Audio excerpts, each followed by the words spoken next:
Eu eventualmente falo de livros, falo de filmes, e muitas pessoas elas chegam até mim e falam assim: ah, Matheus, você tem uma memória muito boa, eu não consigo lembrar do que eu estudei, eu não consigo lembrar das coisas com muita facilidade. E eu desenvolvi ao longo da minha vida uma técnica, se eu posso chamar assim, que eu chamo de exame de registro. Eu já apliquei essa técnica também com várias pessoas que eu acompanho em contextos diferentes. Ela não serve só para estudo, ela serve para você ficar mais funcional no seu trabalho, para que você ganhe certas habilidades de comunicação, e a gente já vai comentar um pouco mais sobre cada uma delas, que elas são muito valiosas, porque as pessoas supõem que a memória é uma coisa mais ou menos aleatória, tipo assim, é um dom de Deus, né? Tem gente que nasce com uma boa memória e tem gente que nasce com memória horrível. Obviamente, existem pessoas que têm uma memória, nascem com uma memória muito melhor do que outras, isso aí é inegável. Mas eu sempre me perguntei se não existe uma forma de você treinar a sua memória, de você poder meio que dominar, se eu posso dizer assim, dominar a sua própria memória. E foi investigando esse assunto que eu desenvolvi essa técnica. É o que eu vou compartilhar aqui agora com vocês. Basicamente, existe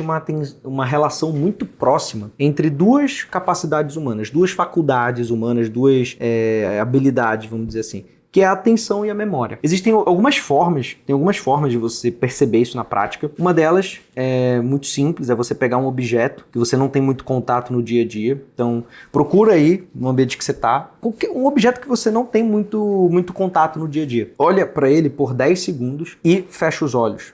E tenta recompor a imagem desse objeto. Você vai ver que você, num primeiro momento, lembra de maneira muito clara, muito vívida desse objeto, mas que vai passando algum tempo, ela vai sumindo. Ou ela vai ficando um pouco mais embaçada, ela não vai ficando tão nítida, se você ficar de olho fechado e continuar tentando lembrar da imagem. E você não vai ver, você vai perceber que se você fizer esse exercício de tempos em tempos, ou seja, se você coloca, não, todos os dias eu vou olhar para esse objeto por uma perspectiva por 10 segundos, 20 segundos, eu vou tentar recompor, vai chegar alguma hora que com a repetição, aquilo ficou gravado na sua memória. Aquilo ficou meio que cristalino, você consegue recompor, reconstruir aquilo na sua memória com mais habilidade, né? Com mais eficácia. Então essa é uma forma que a gente vê, parece que a nossa memória, pela repetição, ela vai adquirindo alguma clareza e alguma eficácia. Mas essa não é uma única forma, porque tem coisas que você pode tentar ficar repetindo inúmeras vezes, mas se você não fizer de uma determinada maneira, não entra. Por exemplo, você pode ler, não sei se você já teve essa experiência, de ler uma mesma página 2, 3, 4, 5 vezes e falar assim, eu não tô entendendo nada. Geralmente você tá meio cansado, isso acontece, enfim.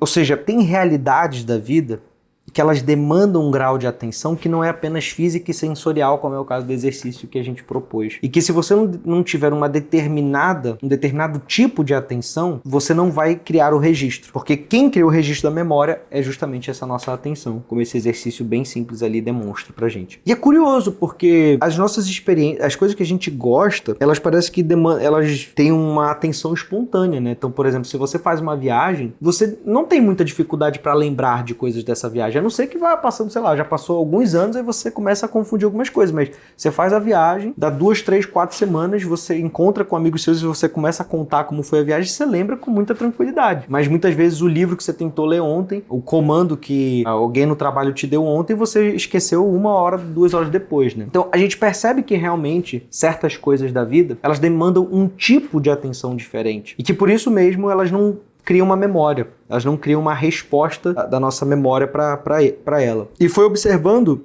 que era necessário um tipo de atenção diferente que eu criei essa técnica. Então, como eu falei, essa técnica funciona principalmente para leituras, para filmes, para estudo, no caso, né? Funciona para planejamentos, então para comandos complexos que a gente recebe, seja de pessoas que a gente convive, seja pessoas do nosso trabalho, mas basicamente para isso, para esse tipo de atenção mais necessária, mais, como é que eu posso falar? Mais exigente da gente. Porque veja, quando você faz a viagem, ou você faz esse exercício do objeto, que a gente mencionou, se você pega um objeto e tenta ali aprender, você está falando de coisas sensoriais, né? De coisas que você sente, né? Você percebe por meio dos seus sentidos. Um comando no trabalho que alguém nos dá, um livro que nós estamos estudando, um filme que nós estamos vendo, elas não são experiências necessariamente sensoriais. Por mais que o filme tenha essa experiência sensorial, mas é necessário que você vá reconstruindo aquilo junto com a pessoa. Então, por exemplo, se eu estou lendo um livro, não tem como você ler um livro de maneira totalmente passiva, totalmente receptiva. Você precisa participar daquela leitura.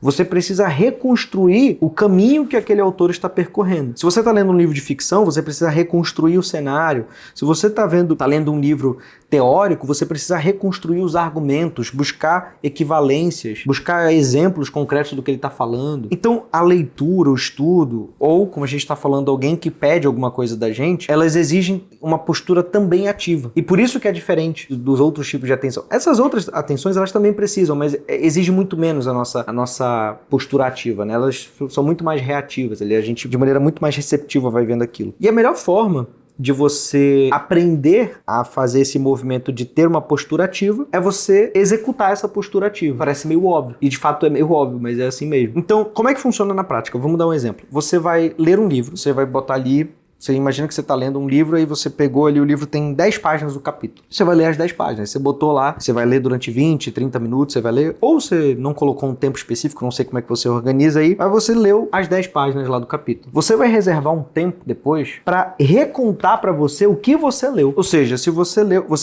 está lendo um livro teórico, você vai recontar os argumentos do autor. Bom, ele começa falando, dando essa provocação, dessa provocação ele dá esses exemplos, porque esses exemplos fundamentam a sua provocação e levam para aquele argumento central, levam para essa outra conclusão, você vai reconstruir aquele argumento. Se você está lendo um livro de ficção, você vai reconstruir a história que você ouviu. Então, o personagem, ele fez isso, ele fez aquilo, tudo mais, enfim. Se você está recebendo, se no seu trabalho, se alguém está passando uma ideia para você, você vai confirmar com a pessoa se você entendeu. Você vai fazer o exame do que você registrou. Por isso que o nome da atividade é exame de registro. Então, a pessoa vai comunicar tal coisa para você e você fala assim, ó, só para ver se eu entendi. É isso.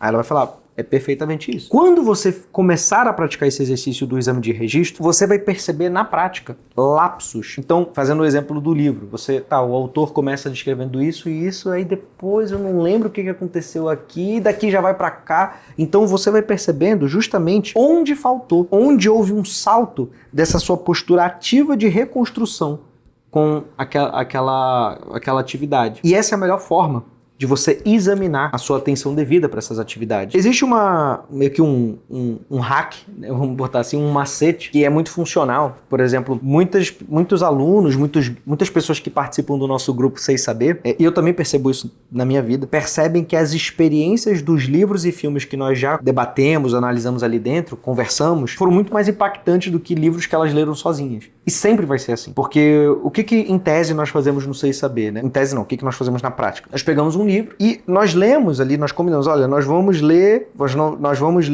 esse livro em 2, 3 encontros. No primeiro encontro a gente vai debater o capítulo 1, 2, 3 e 4, um exemplo. Quando nós fazemos isso, todos ali começam a juntos participar. A postura que você tem para ler, porque você quer participar do debate, já é diferente. Quando você vai vendo as pessoas, como elas registraram aquilo e elas estão colocando na prova, você, poxa, eu não tinha percebido isso, ou eu percebi aquilo eu não percebi, isso aqui ficou muito interessante, eu já tinha percebido isso, mas essa pessoa formulou melhor. Então, o que acontece é que sempre essas atividades em que você coloca em debate justamente o que foi registrado, fortalece essa capacidade de exame, de registrar, de ter uma atenção ativa para as coisas. Então você passa a aprender a ver os filmes de maneira diferente, ler os livros de maneira diferente, conversar com as pessoas de maneira diferente. Então essa técnica, ela é uma técnica que eu até hoje utilizo ela, tá? Não dessa forma, não de uma maneira tão assim. Eu hoje estou utilizando essa técnica com escrita de fato. É uma habilidade que, apesar de eu admirar muito, eu comecei a praticar só de fato esse ano. Então eu não escrevia com muita frequência esse ano, até